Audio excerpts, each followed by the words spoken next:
Suicide Squad Kill the Justice League was obviously a massive flop and live service game. We all know that. Did not do very well. It was a massive failure, a $200 million failure. And now the developers who were on it have no desire to develop games anymore. This is from Kotaku. The Kill the Justice League devs are making a new RPG deck builder and explain how the failed live service project burned them out. That's when I started feeling like I wasn't making games anymore. I was following a spreadsheet, some elusive marketing analysis spreadsheet that no one could present clearly. It kind of felt like this isn't the gaming industry I wanted to work in right here. Yeah, so this comes across as these developers really trying to farm sympathy points, get eyes on their new indie game, trying to get free marketing so all of the journalists cover it. I get that there are developers in the industry who feel like it is unfair, they can't just make what they want. And sure, I do think on one hand, to a certain degree,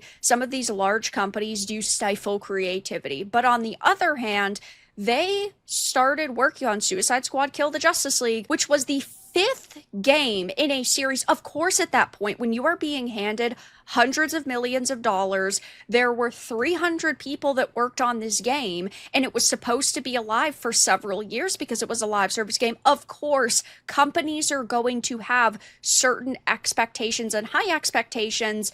And yeah, sure, maybe you went through a little bit of crunch or they told you to go in a certain direction. But ultimately, how am I supposed to sit here and feel bad for you and sympathize with you when it is your fault the content ended up being what it turned out to be? You're the ones who pushed a modern day feminist Harley Quinn who hated the Joker. You kill off the Justice League characters that everybody has known and loved. You take Batman, who the Arkhamverse of course centered around, you disrespect him, you have Harley kill him. It is at the end of the day, extremely woke game that didn't have a good gameplay loop, didn't have good visuals, didn't have really any larger connection to the Arkhamverse except for the name. So why am I going to sit here and feel bad for you when you made garbage content? Yes, one of these people had worked at Rocksteady since, I believe it was 2010. And sure, they helped work on some of the extremely successful and amazing Arkhamverse games. But it's like, I use David Jaffe as an example. Just because he created good games decades ago doesn't mean that he can create good games now. And if you're not making a game for the established audience, yeah, of course people aren't going to show up and support that. What's amazing about this is that these developers, according to this article from Bloomberg, they came in and they were talking about this, that they went independent. Perhaps the cure was to go independent. In 2025, he left the studio. After a break, he decided to partner with another former Rockstar designer, Johnny Armstrong, to make an RPG deck building game called Secret of Circadia. This week, they launched a Kickstarter with the hopes of raising $11,404 to develop the new title. Apparently they are making games that nobody wants, as that game has generated less than $2,400 here. Wow. So yeah, I mean, I think that if they really want to go and make their indie games, go for it. I'm not going to sit here and tell developers what they can and can't create, but Agreed. They don't know what gamers want. It is very clear given their track record with Kill the Justice League and now this game. These are not experiences that are resonating even with the audience they're trying to target. And the worst part of this indie game situation is that the main way they're marketing it is nefarious AI bad, AI toxic. The companies pushing AI in this industry are evil. That is a massive virtue signal. People do not care. Okay, just make a good game and people will show up to support it whether you do or do not use AI. If the only way you can market an experience is we're not like the other guys are evil, but we're the good guys, your product's just going to be instantly rejected. would y'all like to play a fun game of how many people are playing Suicide Squad right now? Boy, howdy, I sure would. Let's get a little production value. Thank you very much, Phoenix. Appreciate that. Blabs, how many people are playing Suicide Squad Kill the Justice League right now on Steam? I'm gonna say like 25. 25 for Blabs. Phoenix? 15. Okay. And Vera? I saw the numbers earlier, so I don't think it's fair for me to compete. Right now, 195 players total are playing on Steam. That's better than I thought. Yeah, it is better than I thought. This is coming off the 24-hour max of 203, the all-time peak 2.5 years ago, 13,000. Thank you very much, Phoenix. Appreciate that. Here's the thing. This article, they talk about how, right here it says, the more time it took, the more money it cost. Conversations became less about designing the game and more about ensuring it made back its hefty budget. During meetings, executives would ask questions like, how many players can we reach with this feature? Or how can we twist this design into something that can make it more replayable? This is kind of their job to ask these questions because this game cost between $100 and $200 million, and their job is to generate as much money as they possibly can. Wow, Now, guys, they needed to design a game that had replayability and was fun.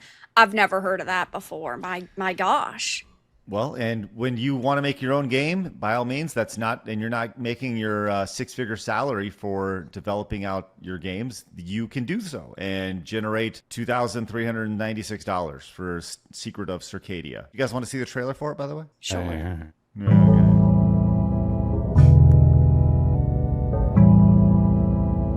The terrifying opening.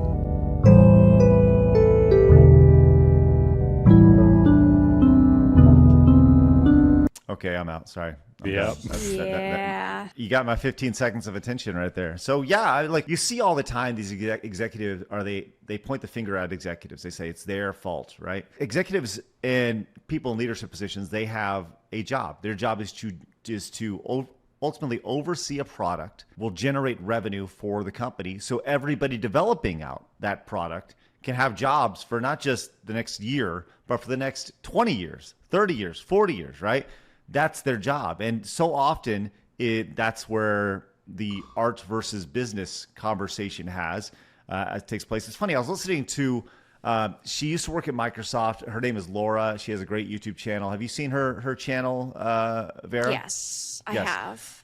Did you see her latest video where she was talking about the issue with executives not kind of overseeing the creatives at the companies that Xbox acquired? Have you seen that video? I haven't seen the video yet. She talks specifically about how at companies like Double Fine, where Xbox acquired these companies, and they just let people do their thing, and executives didn't want to step on their toes or change anything.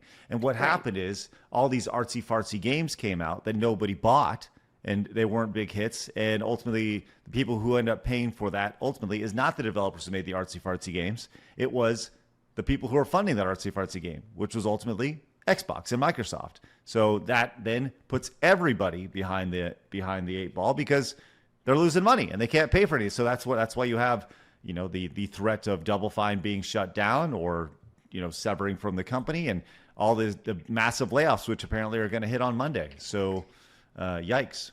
Right. I mean, I think that if you want to basically set it and forget it and just let creators create, I don't hate that idea, but I also don't think a game should have hundreds of millions of dollars behind it.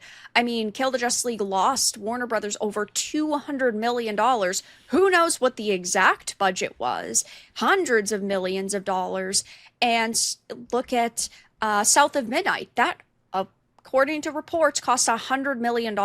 There's absolutely no way a game like that deserves that sort of budget. If you want to just give developers, I don't know, let's say for argument's sake, $10 million and set it and forget it. Okay, I can understand that. $10 million is not a lot for Xbox and Microsoft. And if you have 10 projects that are doing that, it is a much safer bet than having one $100 million game. Man, a game like South of Midnight having that high of a budget is wild to me. Doesn't deserve it at all whatsoever. Well, and that's where you get South Compulsion is getting ready to be on the chopping block. You see the people, a mass exodus of this. The biggest layoff in video game history was like 9,000, or I guess in this industry was like 9,000 people by a couple years ago. Apparently Monday is going to be pretty bloody, and it could get considerably worse. So we'll see how that goes. A lot of people are going to stroll out of the holiday weekend feeling very bad about things, looking for what's next, and hopefully they'll be able to generate more than $2,000 in indie funding on Indiegogo for their projects. So hit that thumbs up button and watch this video right here.